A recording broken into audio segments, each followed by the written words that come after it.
Hey there, YouTube. It's Petey Two Finger. Excuse moi.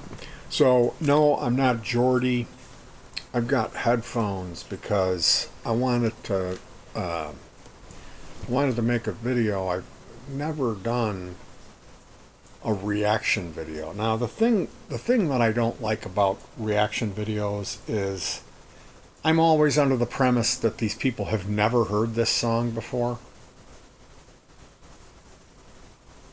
But if you go into it thinking, okay, this is probably this person's favorite song, and they just want to share that with you because they love music and they hope that maybe they could turn you onto it, I think that's a magical gift.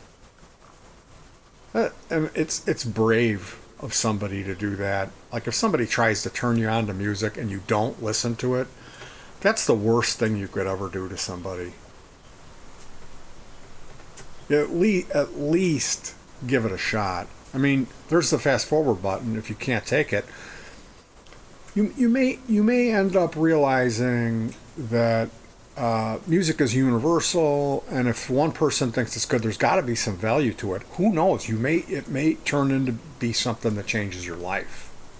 You know, that's what happened to me. I had people running around telling me I had to listen to Adrian Belew, and I didn't like it. I really didn't like it. I was a Frank Zappa fan, and I had a couple of tape machines that I used to like. Have you ever seen this movie, Back to the Future? He has a tape machine in there that records in stereo. He does this, I am Darth Vader. He does this thing where he puts the headphones on Biff or whatever. I forget. I had that same model. It's made by Iowa. It records in stereo. You can run metal tape in it. It's got Dolby. It's a really nice machine, and it worked really well. So my senior year, like I went to this repressive high school where it was like that movie Footloose where you can't dance. It was that type of thing. It was a Baptist school. You had to sign a contract where you would get a geek boy haircut. Couldn't listen to rock music, couldn't play cards, dance with girls. It was a whole list of stuff that you had to like sign a contract that you wouldn't do, understanding they could kick you out or the pastor could spank you. Spankinins. For real, for real. And I had to go to that school, but my parents didn't agree with the spanking thing. They asked if they could opt out of that and deal with the physical punishment at their own. So it saved me from getting spanked from this guy, Pastor Humphrey, who spanked everybody. Got spanked. My thank you to my parents. That was like the one good thing that they did. Out of everything else was a mistake, but that one thing. And honestly, that was a mistake. So, coming out of that school, my dad died, I was 15, and then the next year, they asked me not to come back. And I had already signed up for the public school. So, I got to go to this public school, and I was the Walkman kid who had earphones. That was me. Didn't talk to anybody. Had two friends. I was a total nerd, total geek. Glasses. Geek haircut. But occasionally people would say to me, what are you listening to on that thing? And I would show them whatever was in there. It would usually be Frank Zappa. Maybe Pink Floyd. So people who were hip knew about Adrian making his solo albums. So they would be like, oh, you like Zappa, you would love Lone Rhino or Twang Bar King album. And like I said, I kept running into that. And then it wasn't until this one time where I was at a really bad place in my life where I had checked up with this girl and she took off on me. It was just poof, she's just gone. And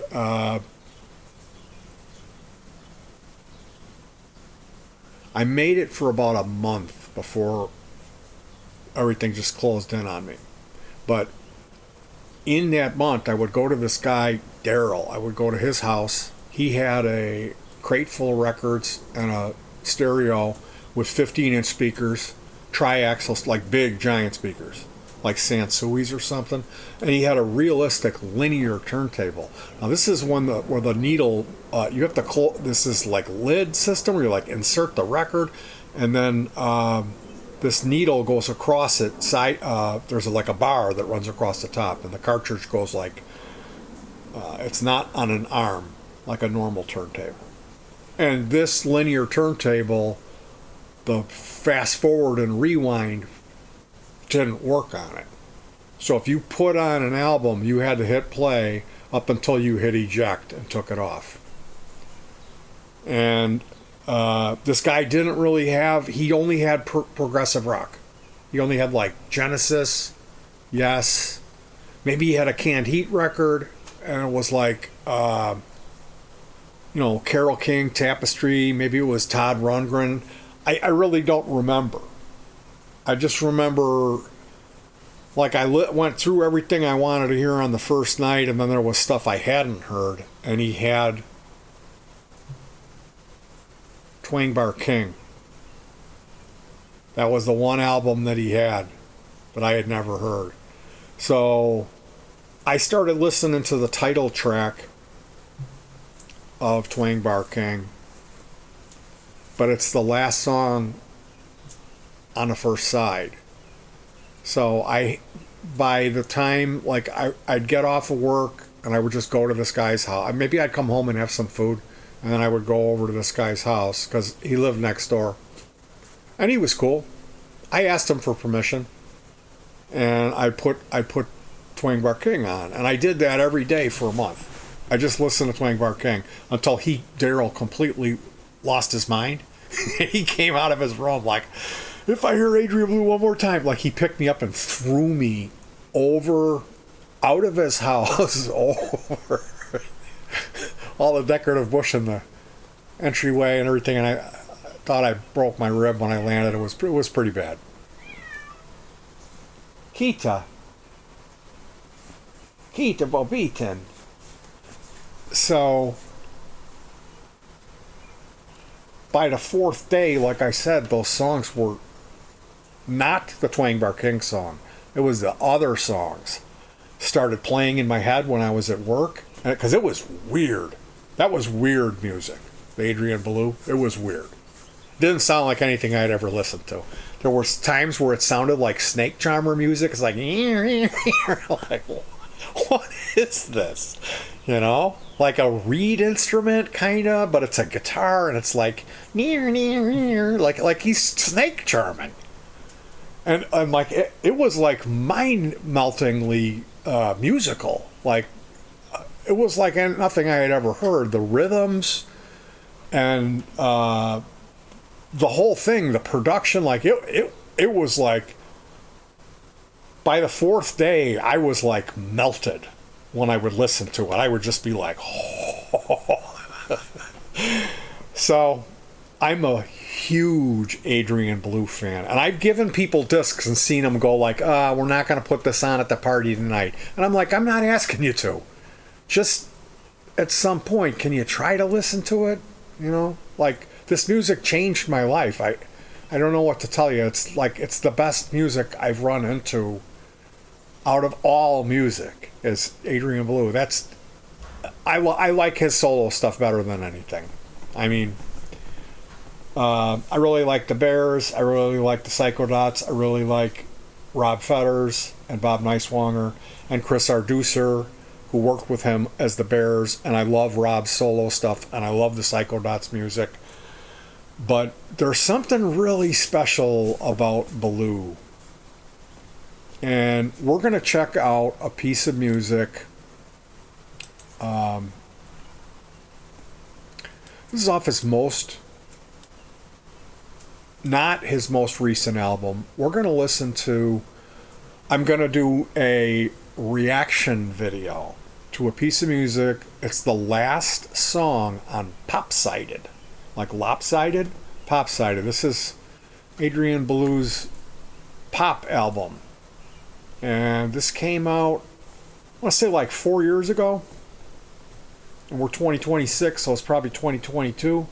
This is probably maybe a little before that. Like, he might have been finished with this right when COVID broke. Because I think the next album, he has a song about COVID on it. Something, he says something like, if I ever see a mask again, it'll be too soon, you know. But the piece of music we're going to listen to, it's the final track. He plays a song called Wait to Worry before this. And then he does When Is It Coming Back? And I gotta just say, I think this is a really good example of Adrian Belew. This piece of music, it's called When Is It Coming Back? And I'm gonna listen to that right now, so I've got to shut the speakers off. And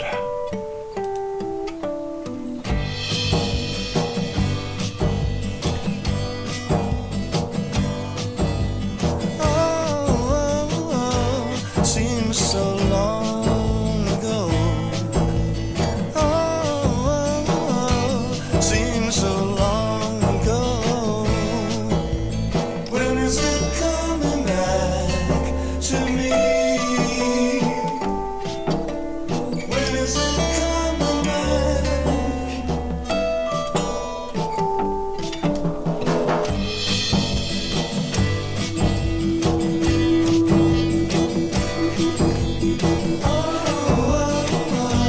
Seems so long ago. Seems so long ago. When is it coming back to me? When is it coming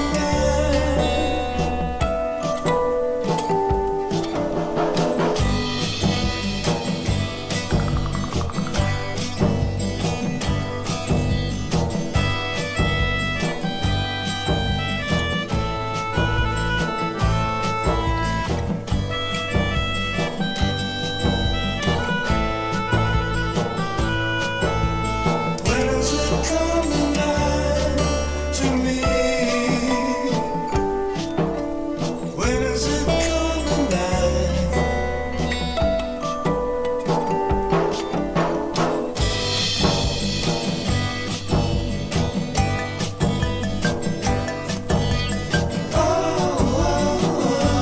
Seems so long ago.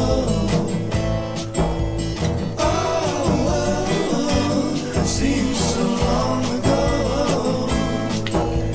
When is it coming back to me?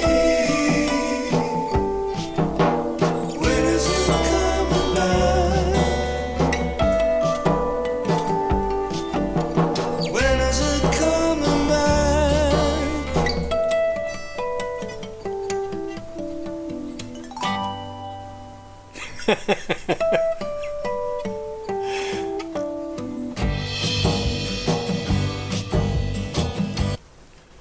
well, there you have it.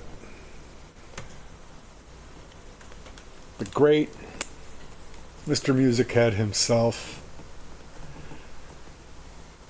asking the eternal question, when is it coming back? Well, Adrian, I hate to tell you, but I don't think it ever left you, buddy. So, hope you enjoyed that, and me explaining the story about how I discovered this most excellent of all music, which is Adrian Belew's solo music. He's still alive. He's in Europe right now, touring with Steve Vai, Tony Levin, and Danny Carey, who's the drummer for a band called Tool. And that tour is called the Beat Tour. They're doing the music of King Crimson, which is Adrian's music. Adrian was the front man for King Crimson. He was the second guitarist, lead vocalist. He's the front man. Robert Fripp reinvented that band in the 80s. And it was kind of a unique situation they found themselves in because the drummer had the first electronic drum kit, and both the guitar players had guitar synthesizers, which were new, and then the bass player played a Chapman stick, which is a 10-string instrument. It's a combination between a bass guitar and a 6-string guitar. So they all had unique instrumentation, which affected the way that music sound, and they did something that was African polyrhythms, is what they call it. So if you're unfamiliar with the music of King Crimson, it's considered to be the top of the progressive music. Like, you can't get better. I mean, it's arguable. What it's like checkers or chess, you know.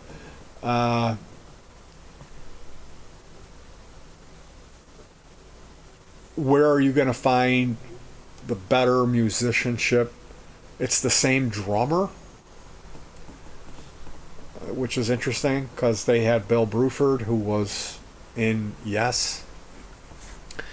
Either way, honestly, as a Belew fan, I prefer his solo music to the King Crimson.